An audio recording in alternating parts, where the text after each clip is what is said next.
Now we go to the second book, which is The Power of Your Subconscious Mind by Dr. Joseph Murphy.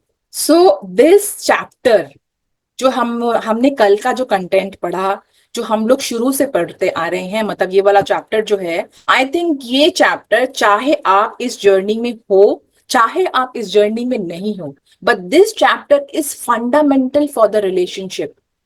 अगर आपका spouse है, वो आपकी practices को चाहे डिफाई करता हो, चाहे वो मानता है, चाहे वो रिकॉग्नाइज नहीं करता हो, but this chapter must be read by every married couple और those who want to get married और समथिंग लाइक दैट, जब भी, क्योंकि this particular chapter makes you so understanding about that. Doctor Joseph Murphy ने इतने अच्छी तरीके से बताया, कल उन्होंने बताया क्या, कि हम लोगों को कैसे बातों को डिस्कस नहीं करनी चाहिए, कि भाई ये हो रहा है हमारे लाइफ में, वो हो रहा है हमारे घर में, ये चल रहा है. तो आप जब अपनी नेगेटिव चीजों को, अपनी बातों को डिस्कस करते हो लोगों के साथ, तो लॉ ऑफ अट्रैक्शन से वो चीजें और भी ज्यादा बढ़ जाती हैं. अगर आप अपनी प्रॉब्लम्स को डिस्कस करें कि मेरे बच्चे में ये प्रॉब्लम है, मेरे हस्बैंड में ये प्रॉब्लम है, तो वो प्रॉब्लम ऑटोमेटिकली बढ़ जाएगी, आपका स्ट्रेस लेवल बहुत बढ़ जाएगा. और लोगों का आपको पता नहीं है कि आपने क्या, वो आपसे चटकारे लेके सुनेंगे, दूसरे लोगों को और बताएंगे उसमें नमक मिर्च मसाला लगाकर, तो वो चीजें एक्सेंचुएट होती जाएंगी आपकी लाइफ में.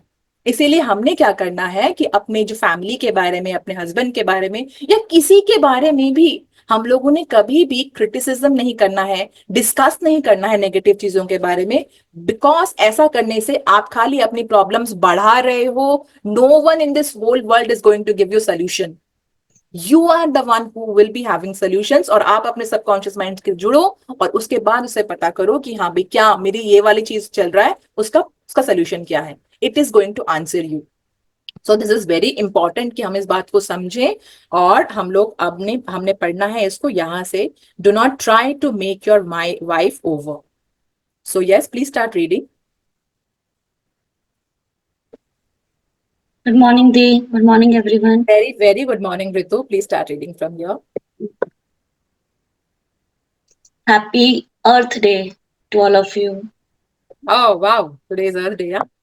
Lovely. And see the synchronicity. We are reading the first book में हम लोगों ने 23वां चैप्टर पढ़ा जो कि मैजिकल एयर था. Lovely.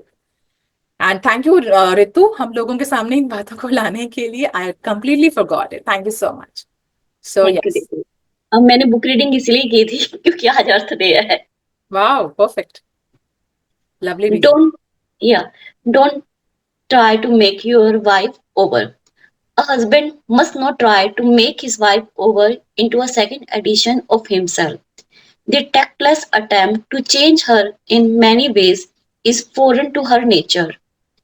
These attempts are always foolish and many times result in dissolution of the marriage.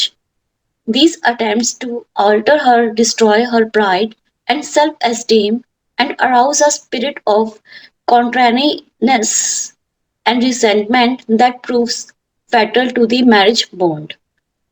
Adjustments are needed, of course, but if you have a good look inside your own mind and study your character and behavior, you will find so many shortcomings. They will keep you busy the rest of, please scroll, your me. If you say, I will make him over into what I want, you are looking for trouble and the divorce court. You are asking for misery. You will have to learn the hard way that there is no one to change but yourself. Yes Ritu, Pray to, हाँ जी. रुको एक minute, है ना. सो यहाँ पर हम लोगों ने क्या पढ़ा. डॉक्टर जोसेफ मर्फी बोलते हैं कि do not try to change your spouse. Do not ever try to change your spouse. अपने आप को चेंज करो, किसी और को बदलने की जरूरत नहीं है. जो आपका स्पाउस है, चाहे वो मेल है चाहे वो फीमेल है, वो आपका भाई या बहन नहीं है. हम लोग क्यों इसी रिश्ते को इतना ज्यादा ऐसे करके देखते हैं. भाई बहनों में भी होता है प्रॉब्लम, है ना, बहनों बहनों में भी प्रॉब्लम्स होता है. राइट. हमारे मम्मी जैसे कि माँ बेटे में भी प्रॉब्लम्स हो जाती, तो क्या हम उन रिश्तों को तोड़ देते हैं. नहीं तोड़ते हैं ना. So why only this relationship is getting like इस, हमेशा इसको पॉइंट आउट करके इसको जज करा जाता है और इसी से हम लोगों को पूरी तरह से उखाड़ना पड़ता है. Why is it so. if you are understanding enough, if you do not let, yeah, if you do not want your husband or your wife to change according to you, see, there can be no replica of my प्रिया नेहरा का कोई replica हो ही नहीं सकता. अगर मेरी जुड़वा बहन भी होती तो वो भी प्रिया नेहरा नहीं हो सकती थी, वो एक कंप्लीटली अलग पर्सन होगी.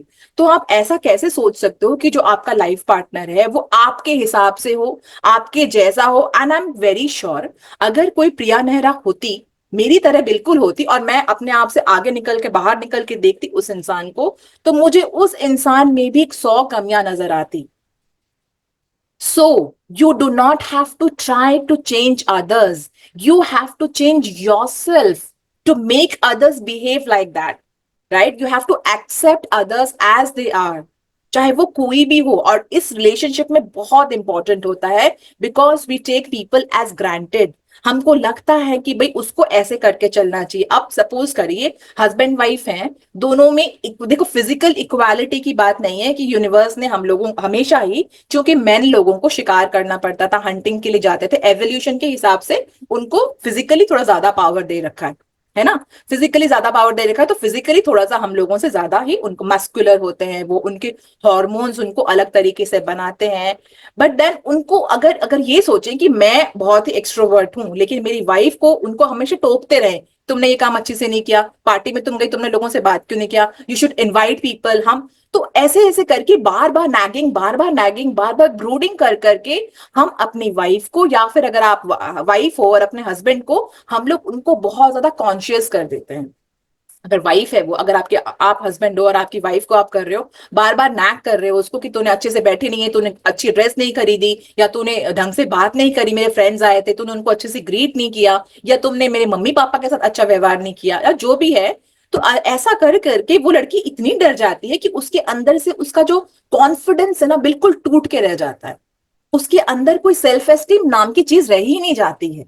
तो सेल्फ एस्टीम जब नहीं रहेगा, एक पार्टी में आप उसको जबरदस्ती लेकर गए, वो बेचारी ने जबरदस्ती हंसी स्माइल करा, उसको नहीं मन कर रहा था, बट क्योंकि उसको आदत नहीं है ना पहले करने की, है ना, तो आप लेके के जबरदस्ती करवाया, तो उसके बाद 2-3 बार उसमें उसको बहुत ज्यादा कॉन्फिडेंस की कमी थी, और भी ज्यादा कमी हो जाएगी अब, क्योंकि आप बार बार उसको नैक कर रहे हो, बार बार नैक कर रहे हो. In the same way, if you are a wife and आपको लगे कि भाई मैंने जो है घर को बहुत अच्छे से सेट कर रखा है, मैं बहुत ही ज्यादा परफेक्शनिस्ट हूँ, मेरे घर का सोफा बिल्कुल ऐसा रहना चाहिए, वो कपड़े इधर उधर रख देते हैं वो ठीक नहीं है, तो आप उनको नैक करते रहो, तुमने ये किया, वो किया, गलत किया, टॉवल यहाँ पर रख दिया, है ना, तुमने सामान को अच्छे से नहीं रखा, तुमने अपना टेबल को ऑर्गेनाइज करके नहीं रखा. तो अगर बार बार ऐसे करते रहोगे तो वो इंसान, वो वाली क्वालिटीज ही, वो बैड वाली क्वालिटीज ही बढ़ती जाएंगी, और आपको वो परेशान करती रहेंगी. तो क्या करना चाहिए, किसी और को अपने जैसा बनाने की जरूरत नहीं है, अपने अंदर ही अपने आप को चेंज करने की कोशिश करो, so that you embrace others as they are. उनमें लाखों कमियां हो सकती हैं, लेकिन हमेशा हमेशा अगर आप नोट डाउन करोगे तो उनकी अच्छाइयां उनकी कमियों से कई ज्यादा होंगी. So if you have got any problem with your spouse or anyone for that matter, you try to write down all the points that they have. All the points है ना, पॉजिटिव नेगेटिव सब मिला के. तो positive को आप अलग से लिखो, नेगेटिव को आप अलग से लिखो. तो मुझे ऐसा लगता है कि हमेशा पॉजिटिव पॉइंट्स किसी इंसान के साथ ज्यादा होते हैं. आपका दृष्टिकोण में अगर ऐसा होगा कि उसमें तो खाली बुराइयां ही बुराइयां, तो आपको सिर्फ और सिर्फ बुराइयां ही नजर आएंगी, and that will be a reason for dissolution of your marriage. यानी कि मैरिज खत्म करने का, या फैटल रहता है आपके मैरिज के बॉन्ड के लिए, कि जब आप एक दूसरे की खाली कमियां देखते हो. जब उसको एक्सेप्ट करोगे, और रोंडा बर्न में तो जीनी है, उन्होंने हम लोगों को जीनी बना रखा है, उन्होंने हमें बता रखा है कि कैसे हम लोग एक भी किसी भी रिलेशन को हम लोग अच्छा कर सकते हैं. हस्बैंड आपको कुछ बोल रहे हैं, या फिर आपके वाइफ के साथ आपका कोई तर्क वितर्क हो रहा है, इमीडिएटली अपने मन में thank you, I love you, thank you, I love you शुरू कर दो, होपोनोपोनो शुरू कर दो कि I take complete charge of this, I am sorry universe, thank you universe, I love you. Right, आपने ये बोला, और आप देखोगे ऑटोमेटिकली वो चीज जो है ना, वो एंगर जो है वो डिसिपेट हो जाएगा. तो रोंडा बर्न ने कितने अच्छे तरीके हम लोगों को दे रखे हैं. अगर हम अपने मैरिड लाइफ में, या फिर आप मैरिज वाले बॉन्ड से अगर बंधे भी नहीं हो अभी, आप यू आर लिविंग टुगेदर और यू आर जस्ट डेटिंग, जो भी है, आप उसी टाइम से अगर इन चीजों को फॉलो करो ना, लाइफ में प्रॉब्लम्स आएंगी ही नहीं, क्योंकि you have the solution for everything. Right, Rhonda Byrne ने हमें बता रखा है कि जब भी ऐसा कुछ हो तो नोट डाउन 5, अपने आप मन में ही शुरू कर दो ना, मन में ही आप बोलना शुरू कर दो, तो देखना ऑटोमेटिकली जैसे आपने अपनी एनर्जी चेंज करी, अगला बंदा चेंज हो जाएगा. वो सिचुएशन आपके हैंडल में, आपके हाथ में आ जाएगा, because you have change your self, you have change your frequency. Your frequency will automatically change the frequency of the other person, और दूसरा बंदा भी चुपचाप धीरे धीरे करके बात करेगा. आपको पता भी नहीं चलेगा कि आपने नहीं बोला है कि उसको सॉरी बोलने के लिए, बट वो अपने आप आपको सॉरी बोलेगा. और बॉयज बहुत जल्दी सॉरी नहीं बोलते हैं, तो वो आप किसी ना किसी तरीके से आपको अपना प्यार जताने की कोशिश जरूर करेगा. So this is what, do not try to change your partner. आपका स्पाउस को, अगर मैरिड है, चाहे वो अभी नहीं मैरिड हो, जैसे भी हो, आप उनको चेंज करने की कोशिश नहीं करो. फॉर दैट मैटर आप अपने बच्चों को भी चेंज करने की कोशिश मत करो.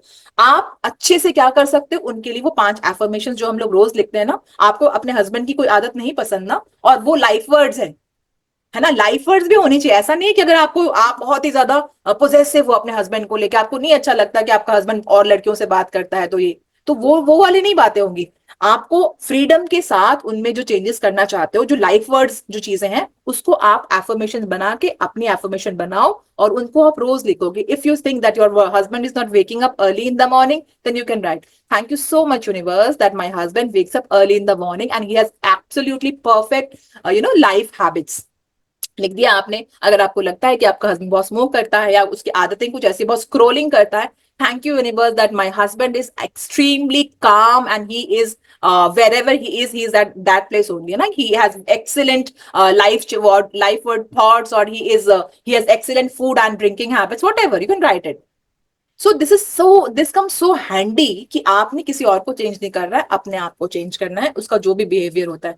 अदरवाइज ऐसा करने से क्या करोगे, आप अपने आगे, आप दोनों के बीच में खाई क्रिएट करते जाओगे. It is very important to understand that no one is going to change for you. You can not, आप फोर्सफुली नहीं कर सकते हो, वाइब्रेशनली आप काम करके उनको कर सकते हो, वो भी लाइफ वर्ड चीजों के लिए. स्पेस को, दोनों के बीच में जो स्पेस है उसको रिस्पेक्ट करते हुए कर सकते हो. Yes, Ritu, please start reading here. Pray Pray together. together and stay together through steps in prayer. The first step: never carry over from one day to another accumulated irritations arising from little disappointments. Be sure to forgive each other for any sharpness before you retire at night. The moment you awaken in the morning, claim infinite intelligence is guiding you in all your ways. Send out loving thoughts of peace, harmony, and love to your marriage partner, to all members of the family, and to the whole world. The second step: say grace at breakfast. Give thanks for the wonderful food, for your abundance, and for all your blessings. Make sure that no problems, worries, or arguments shall enter into the table conversation. The same applies at dinner time. Say to your wife or husband, I appreciate all you are doing, and I radiate love and goodwill to you all the day long. The third step: the husband and wife should alternate in praying each night. Do not take your marriage partner for granted. Show your appreciation and love. Think appreciation and goodwill rather than condemnation, criticism, and nagging.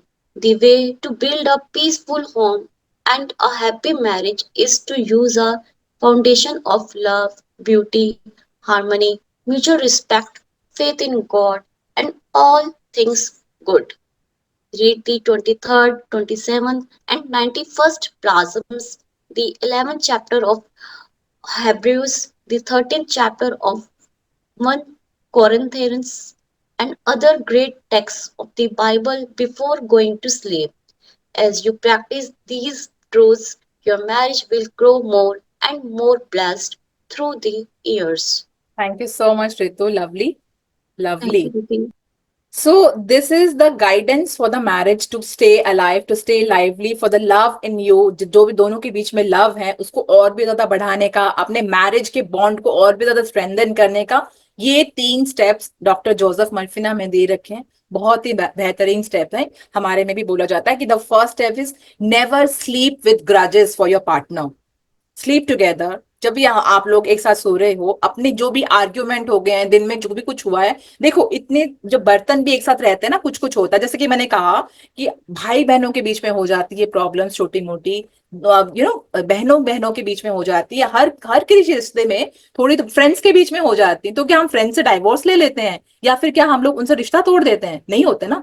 हमारे मन में जब किसी के लिए कुछ होता है तो हम लोग कोशिश करते हैं कि कम्युनिकेट करके उसको ठीक करो। हमारे पास तो इतनी अच्छी प्रैक्टिसेस हैं, क्यों उसको हैंडी ना बना के, क्यों उनकी कोशिश ना करके हम लोग आपने अब वापस इन सब चीजों में पड़ते हैं। सबसे अच्छी बात है कि peace, harmony and love to your marriage partner, ये होना चाहिए। और इसके लिए we can make this beautiful affirmation that thank you universe for the peace, harmony and love between me and my husband. Right, so ये हम लोग कर सकते हैं। इतनी प्यारी चीजें उन्होंने बता दी कि किसी भी आर्गुमेंट के साथ सोने की, एक बार ना श्याम जी ने भी इस बात को बोला था कि हमारे में बोला जाता है कि रात को सोने से पहले अपने सारे ग्रजेस को रिजॉल्व करके so, sleep with harmony, sleep with love. कुछ भी होता है अपना सो अपना साथ में, और अपना उसको रिजॉल्व करने की कोशिश करो। See, fake it till you make it. आपको मन नहीं करेगा, but you have to take this step to forgive the person. माफ कर दो, माफ करने वाला बनो, क्योंकि जब तक आप माफ नहीं कर रहे हो ना, तब तक आप अपने आप को परेशान कर रहे हो। जैसे ही आपने उस इंसान को माफ कर दिया, आपके हस्बैंड में एक दो कमियां हैं, लेकिन साथ में बहुत सारी अच्छाइयां भी हैं। जब उन अच्छाइयों के बारे में सोचा, अगर आप अगर हस्बैंड हो और अपने वाइफ के बारे में, वाइफ से कोई बड़ी से बड़ी गलती कर ली, उसने अपनी आपकी माँ के साथ झगड़ा भी कर लिया, लेकिन आप ये भी सोचो कि वो आपके बच्चों की माँ भी है। आप जब बीमार पड़ते हो, जब आपको किसी नर्स की जरूरत पड़ती है, तो आपकी वाइफ जो है नर्स की तरह आपका ध्यान रखती है। आप अपना खाना के बारे में सोचते नहीं है, आपके बारे में कि आपका फेवरेट फूड क्या है, वो बनाती है।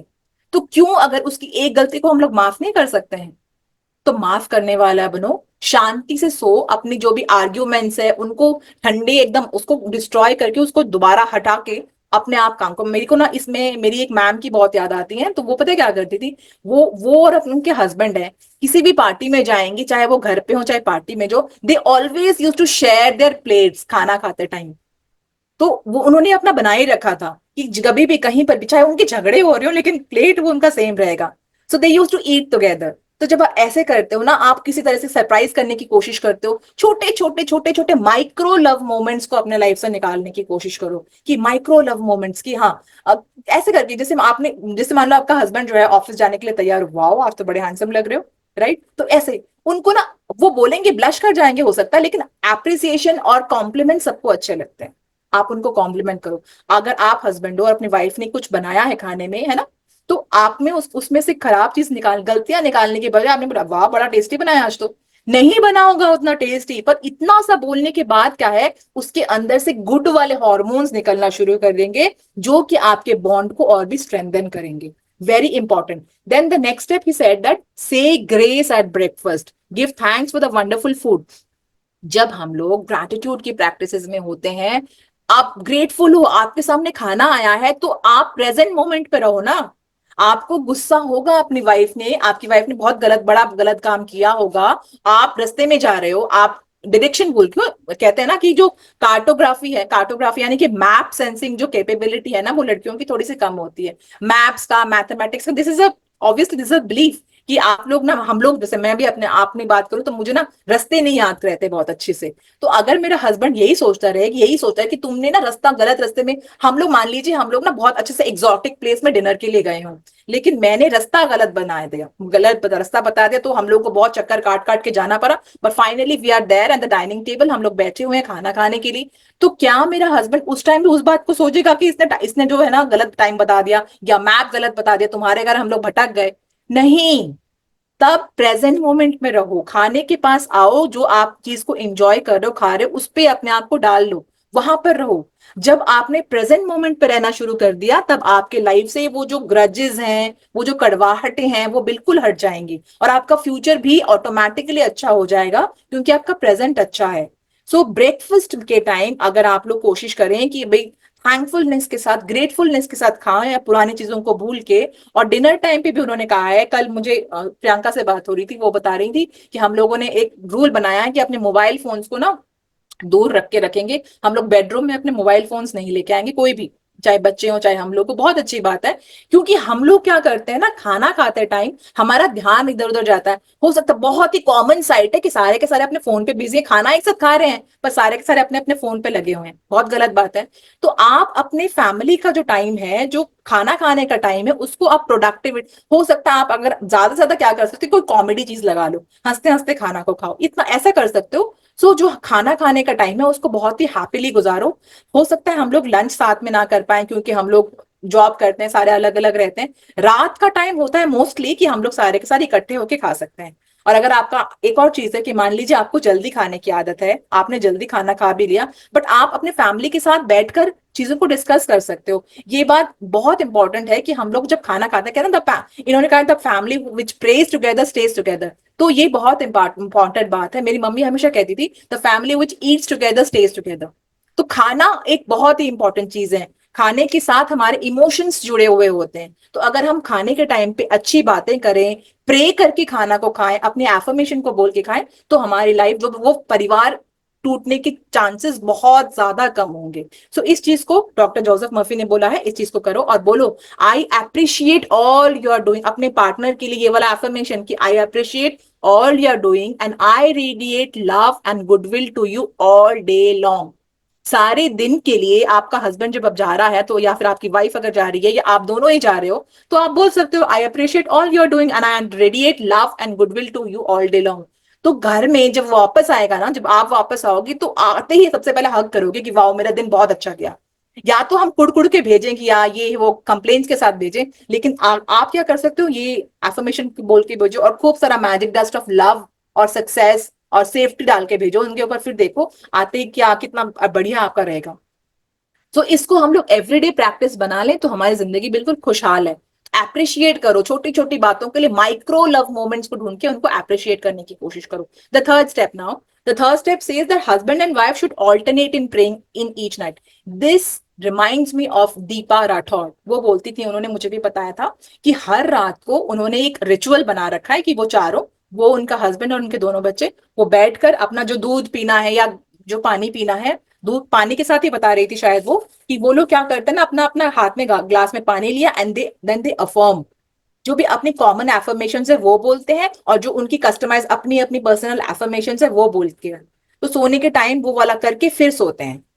तो कितनी अच्छी बात है। तो इसको हम लोग भी अडॉप्ट कर सकते हैं। तो आपकी जो क्रिटिसिज्म करने की आदत है, बार बार टांग खींचना, मजाक भी उड़ाना, आप अगर मान लो मजाक से अपने वाइफ को मोटी बोल रहे हो, तो भी आपने, वो मोटी नहीं है लेकिन आपने मजाक से बोला, लेकिन आपको पता है जो आपके सबकॉन्शियस माइंड को बिल्कुल भी मजाक का नहीं पता, उसको क्रिटिसिज्म का नहीं पता, उसको खाली ये पता है कि जो आपने बोला, आपने मोटी बोला है तो वो तथास्तु बोल देगा, तथास्तु। आपने बोला ना कि तुम्हारा ये है वो, जो भी तुम बोलोगे ना वो उसको एब्जॉर्ब कर लेता है। मजाक में भी कोई बात हम लोगों ने क्रिटिसिज्म अपने पार्टनर के लिए नहीं करना, किसी के लिए भी नहीं करना है और पार्टनर के लिए तो बिल्कुल भी नहीं करना है, because this thing can be an ingredient to make or to bring bitterness in your marriage. Do not do that. So this is very important that this chapter must be read by everyone, all the couples round, कि ये, और शादी जिनकी होने वाली उनको भी शादी करने से पहले ये वाला जरूर पढ़ना चाहिए। आजकल ना शादी से पहले वो लोग मैरिटल काउंसलिंग्स करते हैं, जो भी ब्राइड और ग्रूम है ना, दोनों लोग जाके, ताकि हमारी शादी बहुत बेहतरीन जाए। तो उनको यही बातें बताई जाती हैं कि ऐसे ऐसे करके किया करो, तो आपकी लाइफ जो है बहुत खुशहाल रहेगी। तो आपके अपनी शादी करने से पहले जो है आप लोग अपना वर्क करवाते हो, ये सब करवाते हो, उसके साथ ये वाली चीजें भी करो ना, तो आपको पूरे टाइम के लिए आपको इतना अच्छा आपको गाइडेंस मिल जाएगा। जिंदगी की ये इंपॉर्टेंट बातें हैं जो कि बहुत ज्यादा इंपॉर्टेंट है, आपको किसी और की नहीं, आपको अपनी सुननी है। ये इस चैप्टर को पढ़ लो और फिर आप गो और आपको देखो कि आपकी लाइफ कितनी अच्छी जाने वाली है। और यहाँ पर डॉक्टर जोसेफ मर्फी ने साल्म्स की बात करी है, बाइबल की, वो चूंकि वो मिनिस्टर थे चर्च में, तो उनको बाइबल के ऊपर बहुत ज्यादा वो है, तो उन्होंने बोला हुआ है कि 23rd 27th और 91st साल्म जो है, इसमें उन्होंने ये बात करी हुई है। और मैंने इसका लिखा हुआ था, इसमें मैंने ढूंढ के निकाला था, इसमें क्या लिखा हुआ है, इसमें ये लिखा हुआ था कि love is kind, love is patient, it always protects, always trusts, always hopes, always perseveres. यानी कि patience, kindness, protection, trust, faith and perseverance. This is very important for all of you, all of us to adopt and to, in order to change our thoughts for our partners. ये होगा, इसके कारण जो है आपकी life जो है बहुत ही हार्मोनियस जाएगी, आपका मैरिटल रिलेशन बहुत अच्छी तरीके से जाएगा और ऐसे जाएगा लाइक नेवर बिफोर। सो इसीलिए अपनी लाइफ को बेहतरीन बनाने के लिए हम लोग ये वाली प्रैक्टिसेस करेंगे, और कल हम लोगों को वापस से पूरे का पूरा ये जो पढ़ेंगे ना, रिव्यू और एक्शंस, इसमें अगेन हम लोगों को बहुत सारी बातें याद दिलवाने वाले हैं डॉक्टर जोसेफ मर्फी। कल का आप चाहो ये वाला जो है ना बिल्कुल भी मिस मत करना, क्योंकि अगर आपने पूरा चैप्टर नहीं भी पढ़ा है तो भी डॉक्टर जोसेफ मर्फी इतनी सी चीज में सारा का सारा चैप्टर का सारांश बता देंगे कि ऐसे करना चाहिए हम लोगों को, है ना। तो this is what, thank you so much, thank you for listening to me so patiently, and thank you Ritu for reading so beautifully. Thank you so much.